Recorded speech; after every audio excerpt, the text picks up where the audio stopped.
Hi, I'm Ginny Broadhurst. I'm the director of the Salish Sea Institute. And as many of you know, we partnered with the College of the Environment to put on the speaker series this winter quarter with a Salish Sea focus. So I just want to express appreciation to Professor Medler for working with us.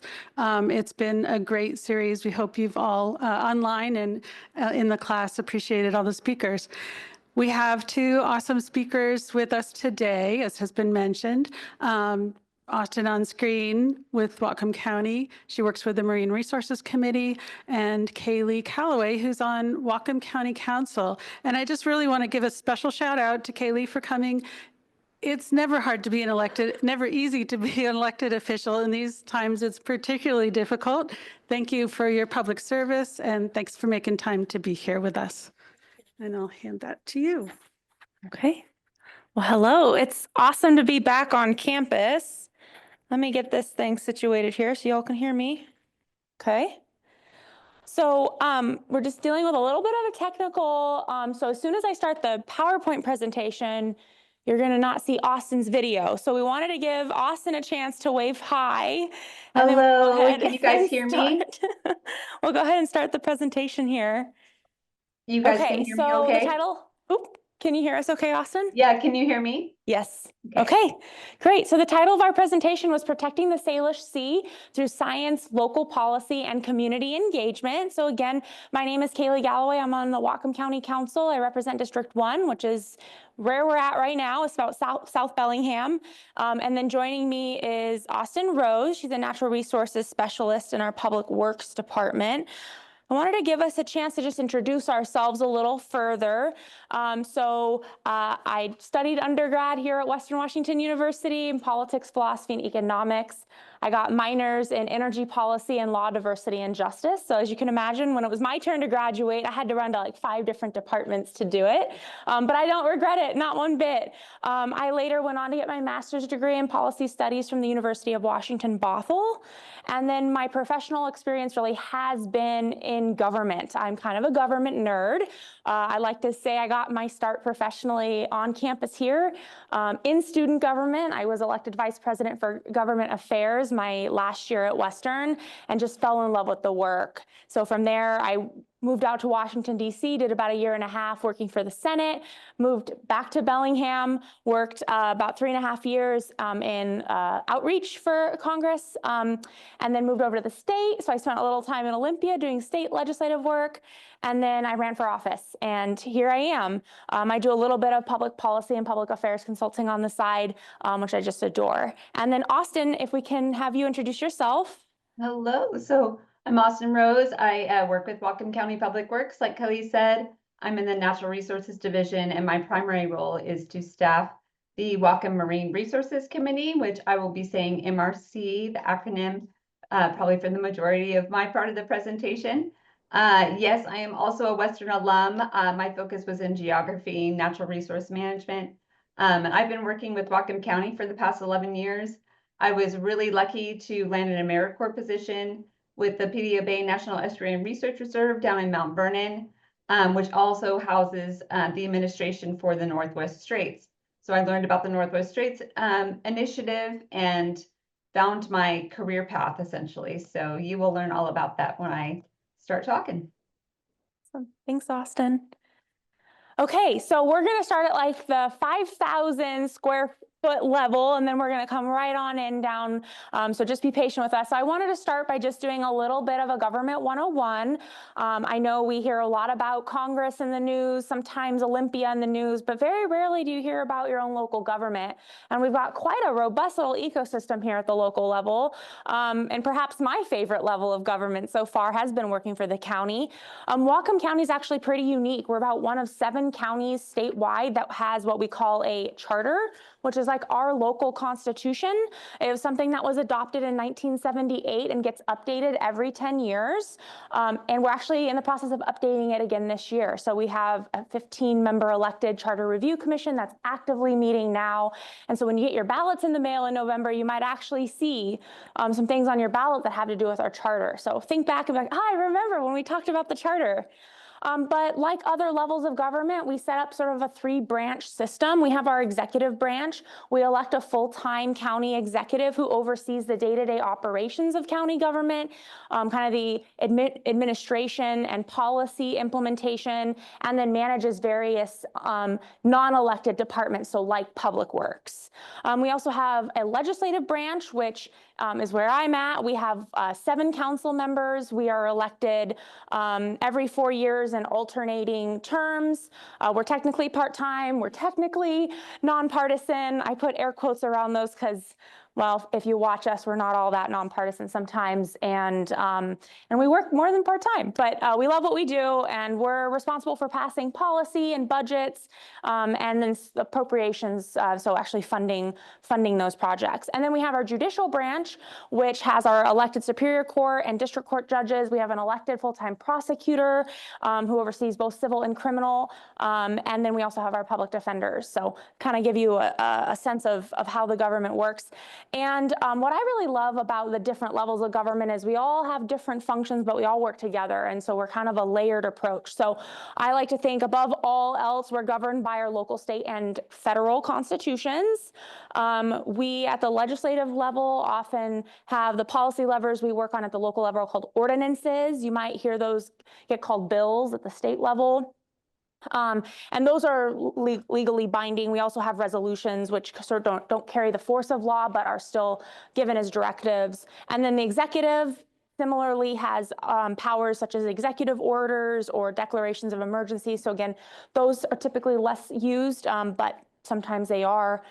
And then judicial, we have really the review and interpretation of law. So that's super important. And then of course, we have the citizenry, the community, who can run initiatives and referendums. So our charter outlines process for that. So the community decides they want to run an ordinance, they can do that. So I really wanted to dive in to kind of the big picture around climate resilience in Whatcom County. I was really picky about which pictures I selected on this slide because I was like, how do you capture visually what climate resilience looks like in Whatcom County?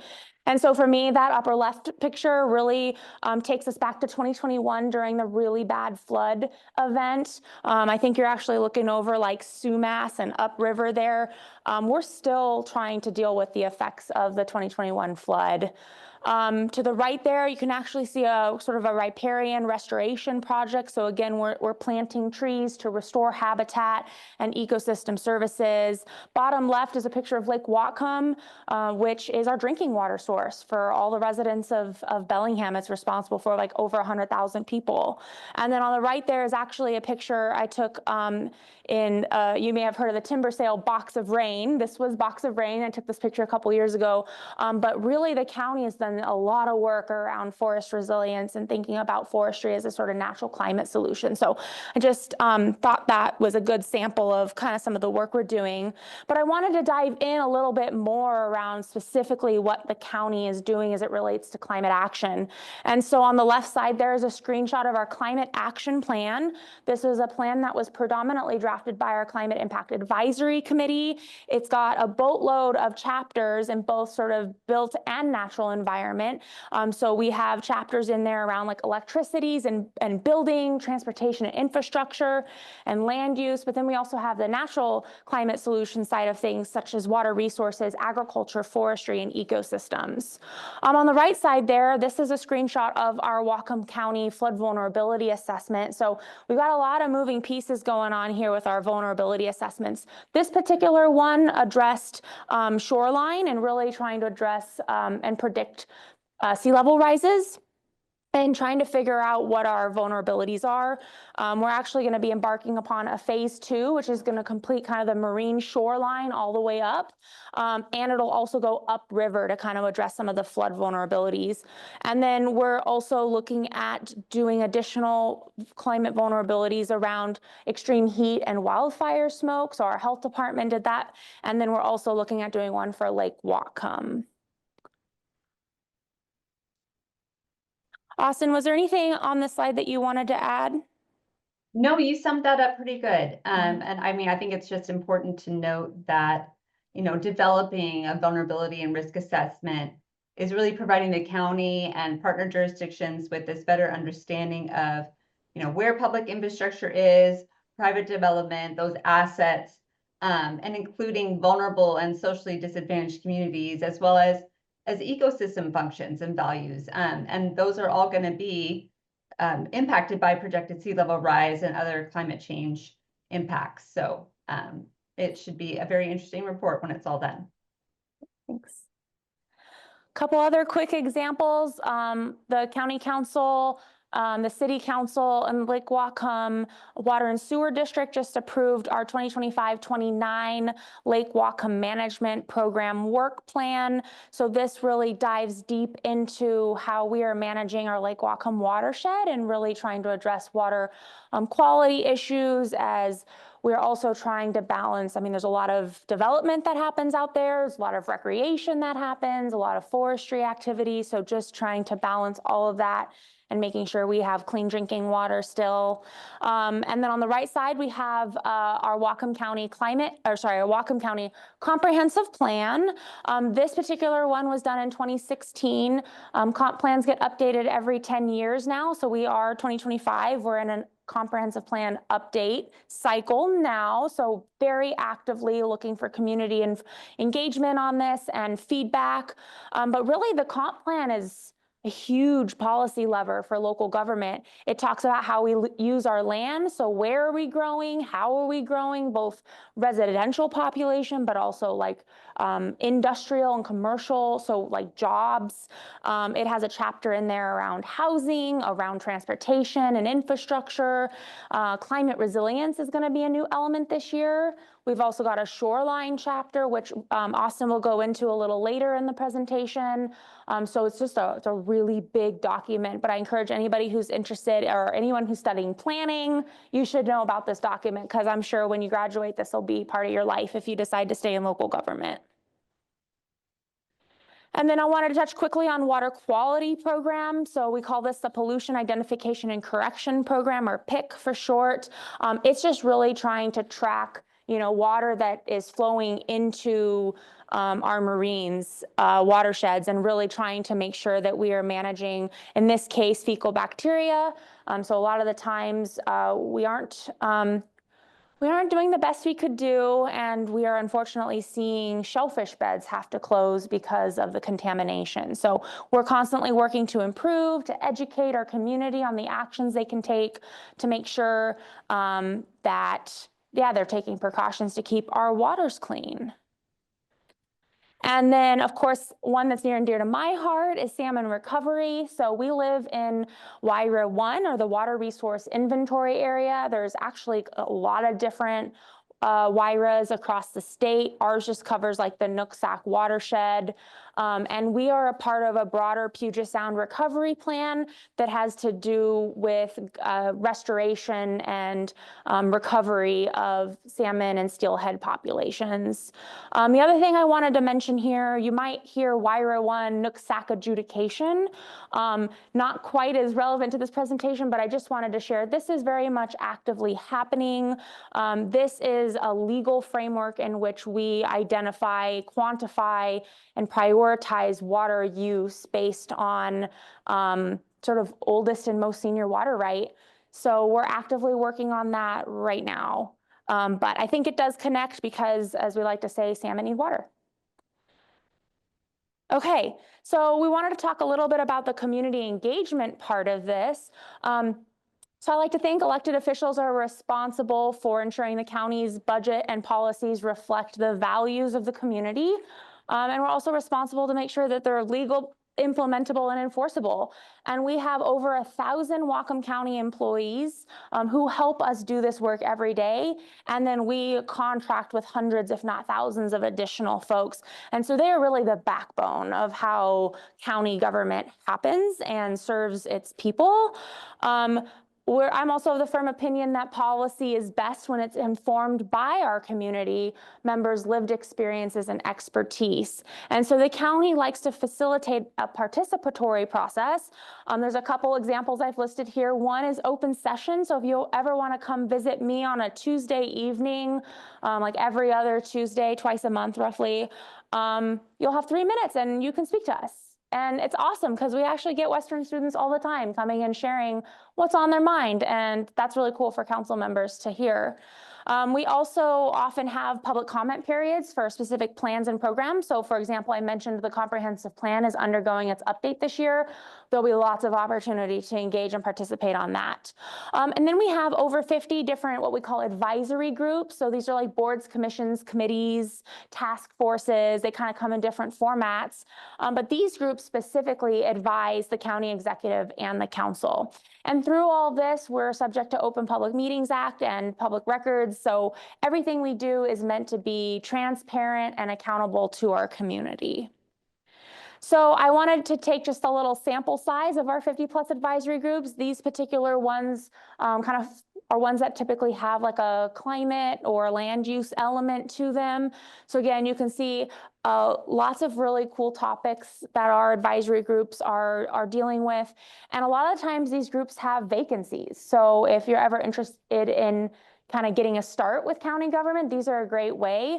That's how I got my start in county government. I was actually a member of the Climate Impact Advisory Committee. So it's a really great way to learn about county government.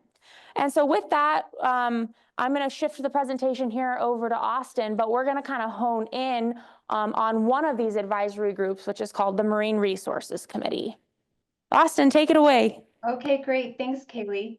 So my part of the presentation is intended to give you an introduction to Northwest Straits Commission and the Marine Resources Committees. And I hope it will just give you one perspective of how Salish Sea conservation can be approached. Next slide, please. So the mission of the Northwest Straits Commission is simply protect and restore marine waters, species, and habitats of the Northwest Straits to achieve ecosystem health and sustainable resource use. And that's the mission of the MRC as well. Next slide, please, sorry. So one of the Commission's primary objectives to achieving that mission is to provide funding, coordination, and technical support to these marine resources committees within these 7 counties you see here.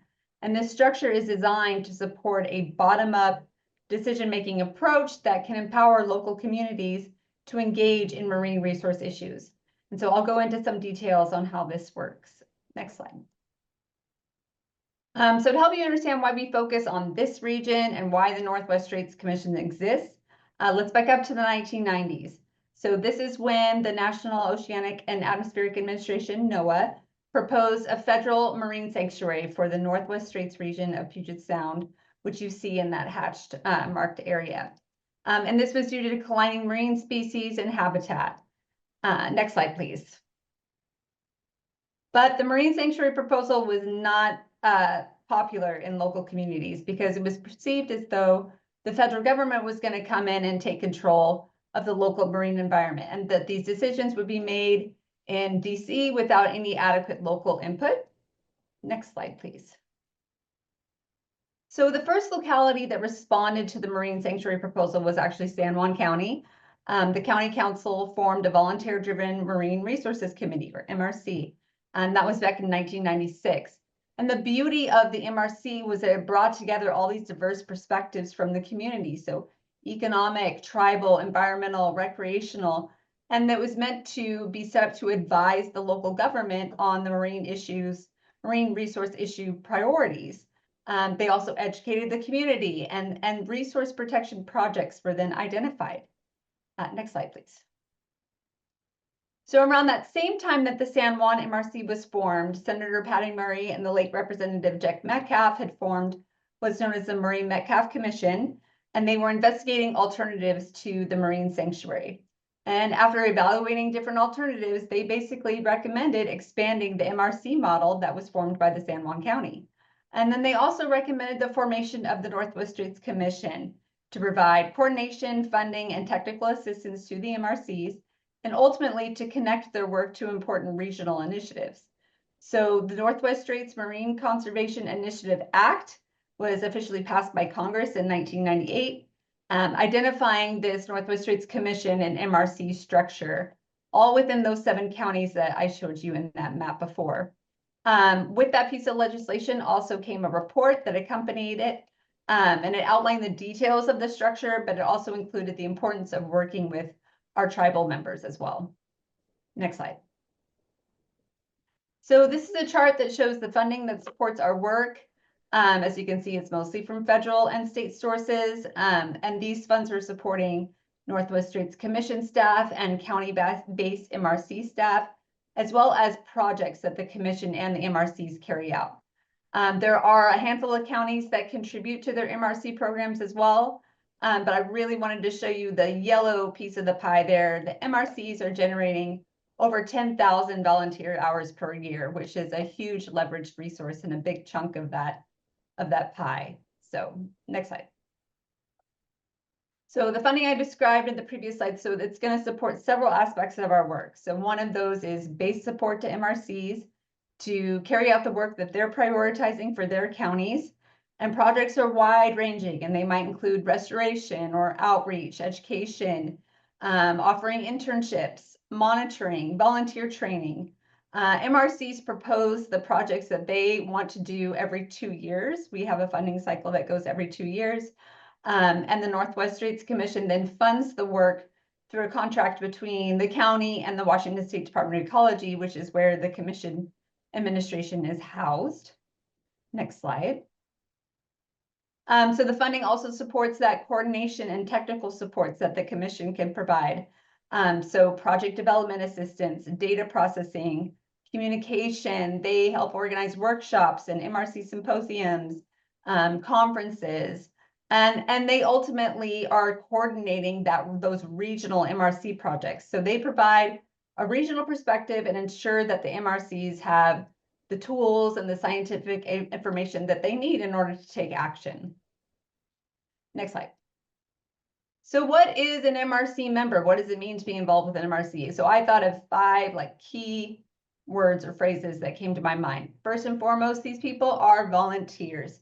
This is a voluntary panel of citizens that have come together to identify priorities for local marine resources protection, and they're working to recommend steps to improve the region's sustainability.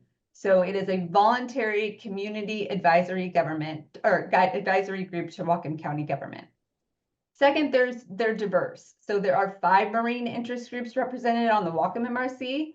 We've got conservation and environmental, economic, recreational, relevant scientific expertise, and a citizen at large position. We also have representation from elected officials. So county, Kaylee, city of Bellingham, city of Blaine, Port of Bellingham, local tribes, and local government staff. And so it's this broad spectrum of community interests that are contributing a diverse set of knowledge and insight to the energy and task of marine conservation in their counties. Boots on the ground. So MRCs, they are generating and implementing practical on-the-ground projects that are benefiting marine resources and habitats. So the actions taken by the MRCs are resulting in these tangible positive outcomes that are advancing these regional conservation and restoration goals. Advise, so they, like I said, they are advising their county governments on marine resource issues and policies. So, Kaylee had mentioned the Whatcom County Comprehensive Plan updates. MRC, ever since I have been staff, has been actively a part of that review process, which is complex and it's important. I mean, that is a centerpiece for local long-range planning, and it's intended to guide day-to-day decisions by elected officials and local government staff. With regards to that vulnerability assessment, MRC has contributed all of their monitoring data to that study. And the MRC actively is involved in the public participation process, right? So they will provide comment letters to developments, water treatment plants, OSS inspection provisions, you name anything that is potentially disruptive to the valued marine resources, they will provide a comment when appropriate. And finally, outreach. They are all about engaging their community and building a greater stewardship of our local marine environment. So we have a school program that I will go into detail about, but you can see the MRC at local events like Bellingham Sea Feast, Whatcom Water Week. We have members volunteering doing intertidal beach walks. We co-host a public speaker series. So we are trying to engage with people in many different ways. Next slide. So I'm going to start with some of these regional projects that I was mentioning. So these are projects that a handful or all of the MRCs are conducting in their counties. And so the kelp monitoring one is very popular to talk about and for people to learn about. So I'm going to give this as a great example. This project started in 2014 when MRC members were voicing a concern about kelp declines. And kelp provides critical nutrients and habitat for a number of species here in the Salish Sea. So the commission worked with NOAA to develop a volunteer-based kelp monitoring protocol, which outlines a way for volunteers to track the boundaries of kelp beds using handheld GPS units and kayaks. And this project really aims to get a better understanding of kelp distribution, bed sizes, kelp speciation, and overall kelp health within our Salish Sea. So the Whatcom MRC surveys 4 sites, which you can see on that map there. And they've been doing this since 2016. And the volunteers go out there in their kayaks and with their GPS units, and they map those kelp bed perimeters and collect additional data as well, including like water temperature, bed depth estimates, all to provide valuable information on the status of bull kelp in our region. All of this kelp data is shared with the Northwest Straits Commission, of course, and it's compared with similar information that are collected by other MRCs. And this data is also a key part of the Washington State Floating Kelp Indicator, which is informing science and management actions in our region. Next slide.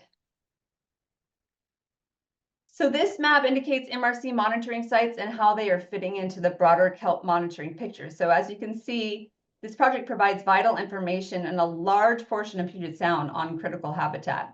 And I got a quote or a stat that in 2024, MRC volunteers region-wide monitored over 800 acres of kelp and generating these maps that are showing trends over time.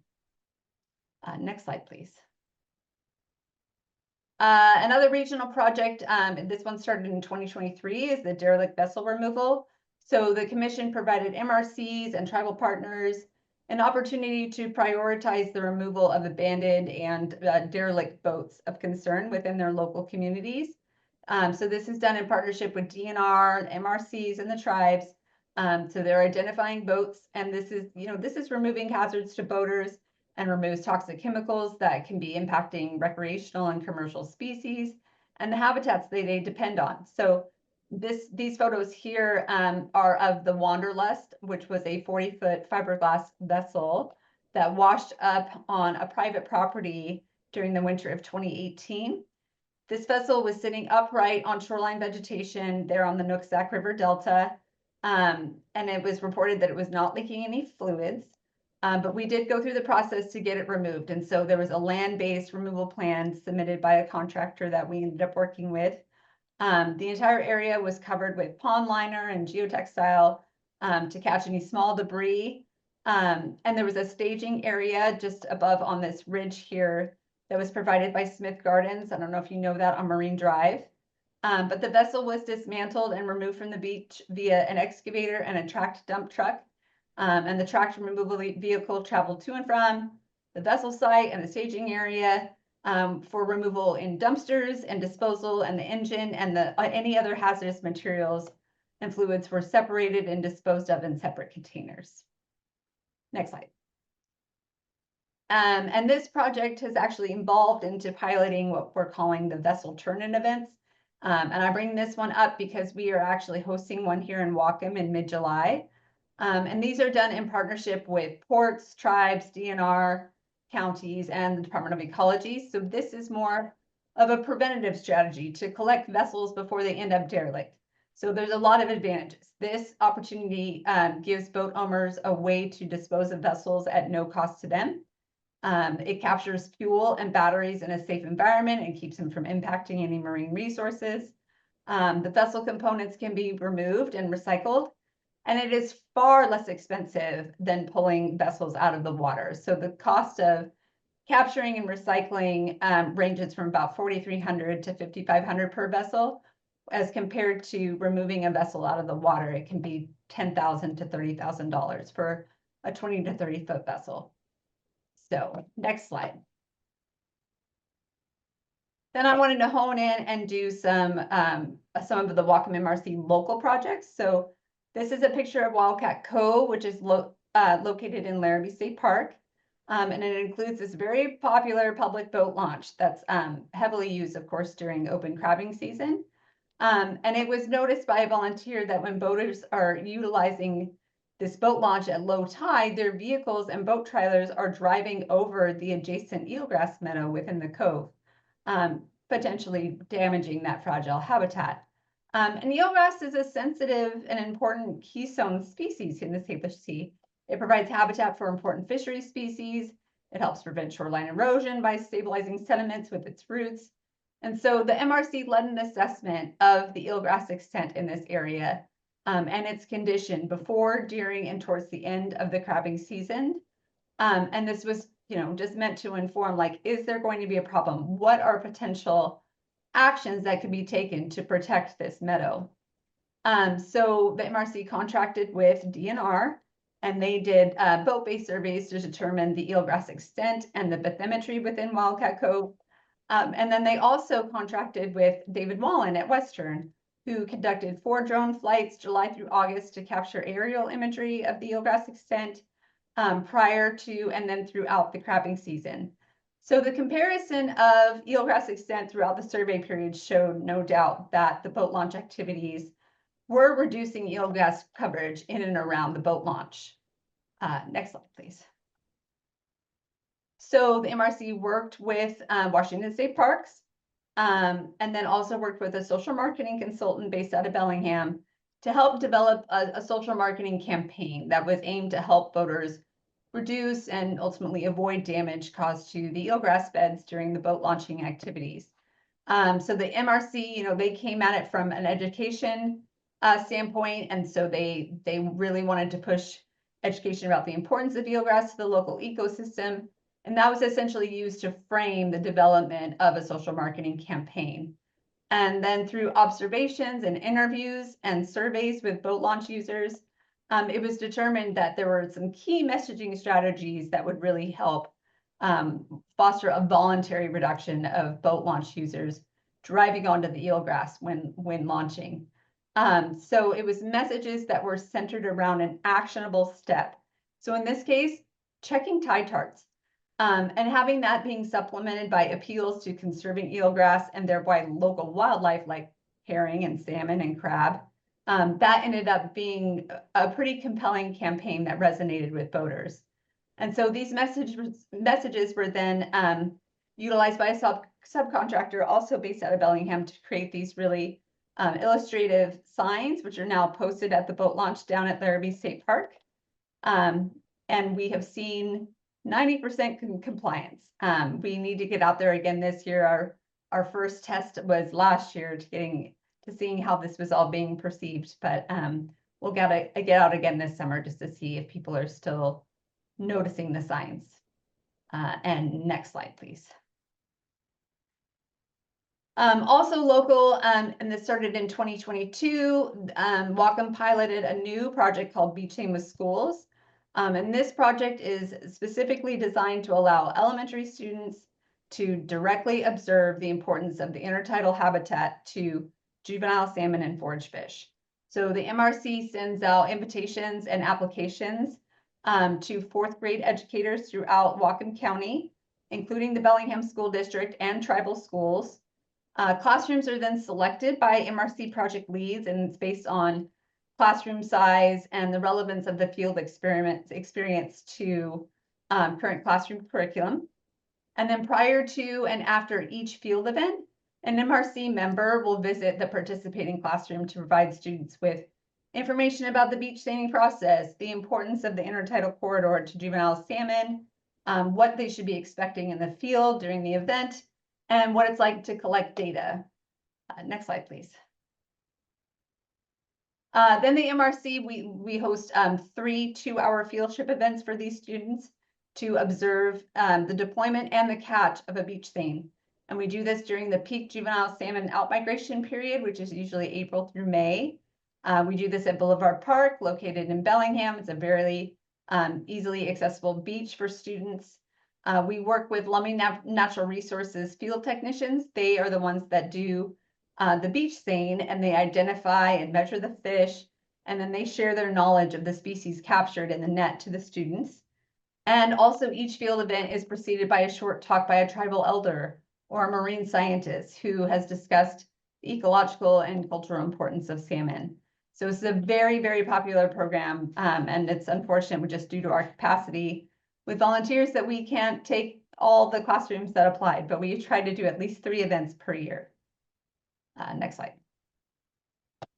So I just wanted to add this slide that if you have any interest in joining a board or commission, like Kaylee said, there's about 50 of them here in Whatcom County. And I've given you the pathway of how to find the page with all the boards and commissions and the vacancies.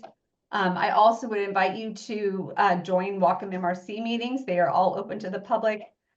We have meetings the first Thursday of the month from 5 to 7 p.m.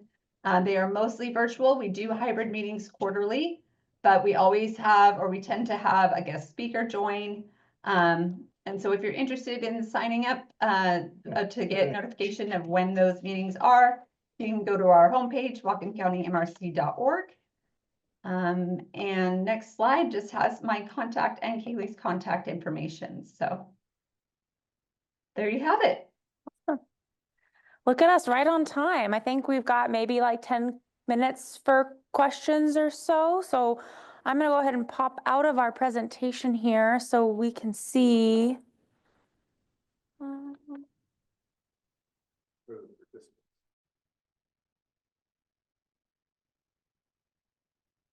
Okay. Do we want to take questions from the room first, or were there any in the chat?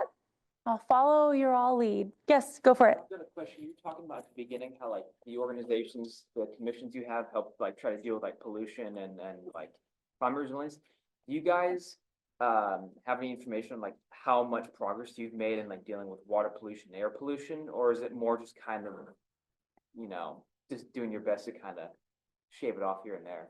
Good question. Okay, so just let me repeat the best I can for that. So talking about some of our different advisory groups and monitoring progress for some of the work we're doing around climate resilience and the marine resources. Austin, do you want to speak a little bit to how we track progress through the MRC work? How the MRC tracks progress or how the county tracks progress? Either. Do you? We make annual reports every year and we present to county council every year. You know, we stay in touch with, sorry, my dog is excited. I, on behalf of the MRC, stay in touch with management teams and attend different meetings with relation to salmon recovery and different departments within our divisions. So we share our successes as much as we can. Yeah, and I would say like MRC does the annual report, other advisory groups come to present to council with their sort of progress reports or annual reports. I know there's been a growing interest in having like a data dashboard online. So I know members of our climate impact advisory group have been really pushing for that. It's mostly, if you can imagine just how slow government works sometimes, our technology is not as present day as a technology like we all get to use on a day. So we're working on that as well. But yeah, good question. I saw another question somewhere back. Yes. I'm hearing, but wanted to know why the Coast Guard doesn't remove the abandoned vessels. Austin, Coast Guard and their potential involvement or not involvement in removing derelict vessels. So DNR has the derelict vessel removal program, and they have annual funding that's built into their program to address derelict vessels. The Coast Guard will be informed of the derelict vessel or the vessel turn-in event. I will say that last year there were a number of folks, especially in the Drayton Harbor region, that were talking about all of the derelict boats and the abandoned boats that were showing up in that area. And this county does not have a solid response plan for derelict boats. So we did have DNR involved. They were aware, and some of those votes have been taken care of. But in terms of logistics within the county, dealing with the sheriff's office, the local US Coast Guard, county departments, that has not been figured out yet. So, you know, we did that one removal in 2023 of the Wanderlust. And this year we're doing the vessel turn-in event. And we're kind of spurring conversations amongst different departments of, hey, let's figure this out and let's get a good, solid response plan for the future. Yeah, The other question actually from Cindy Elliser. It's great to see 90% voluntary compliance on the eel grass boat launch program. How did you collect that data? How do you know they changed behavior? And for example, did you see a decrease in how many people were using the launch during those low tides? And Great question. So we hired interns last year to be out during the crapping season and talking to people, just like actually watching people on the ground and how they behaved with the boat launch, if they were noticing the signs, what they knew about eelgrass, what they knew about the potential damage of driving over the eelgrass meant for not only the eelgrass and the habitat, but their car and their trailer, the boat trailer. And so there was just a real, you know, they came up with a report at the end of the year. There was just a real positive response, and people seemed glad that there was somebody out there providing that education. So I cannot say that we saw a decrease in how many people were using the launch during low tides. I think that's a metric that we'll probably get this year and subsequent years. Mhm. was there anyone else in person, or we can go to another online question? Yes, go for it. So with something like the, what was it, the kelp mapping Mhm. of volunteer work, do you Mhm. guys have any way of like putting that data that you find, or, you know, similar projects you might do in the future, putting it online or having a available source of that data, or is it mainly just put into the, like, reports? Yeah, Austin, the question was around our kelp monitoring program, if that data is publicly accessible or if it's in the reports, how folks can access that. It is. So it will be best accessed through what's called Sound IQ. And that is a online mapping software that the Northwest Straits Commission runs. So again, that's where all of the MRC kelp data is going to go. Our forage fish monitoring, eelgrass. I mean, there's a lot of data that the MRC collects that's put into that platform. So you can get a link to that on the Whatcom MRC website. But if you just write down Sound IQ, you'll find it. It'll pop up in your Google search. Yep. I had a quick question about the pie chart that showed the number of volunteer hours and the sources of funding. Mhm. I noticed that over half of that was federal. How is that looking in the immediate future? So Austin, the question was around the funding pie chart and recognizing that a good chunk of that was federal and what that looks like in today's uncertain times.